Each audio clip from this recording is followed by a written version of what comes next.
feel like the American dream of hard work and financial security isn't working for you, you're not alone. 58% of all new income is going to the top 1%. That's a rigged economy to my mind. So what is a rigged economy? It works like this.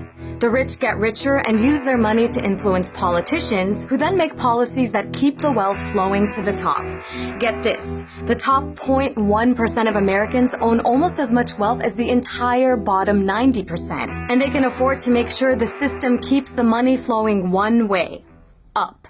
In the 70s, a CEO made around 30 times as much money as a regular employee. Now, they make 300 times as much as a regular worker whose wages have been stagnating since then. In fact, adjusted for inflation, wages for most of us have actually been going down since 2009. But at least the super rich are paying their share of taxes, right? Well, not quite. Most people make money earning a salary, but the super rich make most of their money from investments known as capital gains. And even though that's a lot of money, it gets taxed at much lower rates than wages. And speaking of taxes, the super wealthy and big corporations have the cash to employ expert accountants to help them take advantage of all kinds of loopholes and pay the least amount of taxes possible. With that money saved, big businesses and wealthy individuals have lots of cash to throw at the political system to influence it. After all, politicians rely on donations to finance their campaigns. Thanks to the Supreme Court decision in Citizens United, corporations are able to spend unlimited amounts of money in elections using super PACs. We're talking tens of millions of dollars. The maximum an individual can give? Just $5,000, if they have it. Don't think the money stops when the votes are counted. Lobbyists for businesses and Wall Street woo politicians and influence legislation. Sometimes they even write it. Remember back in 2008 when the banks crashed the economy?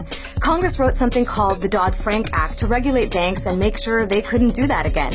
But big banks pushed back hard, and they won. The final version of the bill that came out of Congress was found to be exactly Citibank's proposal. So in fact, they didn't change it at all. Citibank said this is what we want, and that's what got passed. Here's what happened to the rest of America. Millions of jobs lost, hundreds of thousands of homes foreclosed on, retirement accounts drained, and dismal job prospects for new graduates. Wall Street's recklessness ruined the American economy, but virtually nobody went to jail.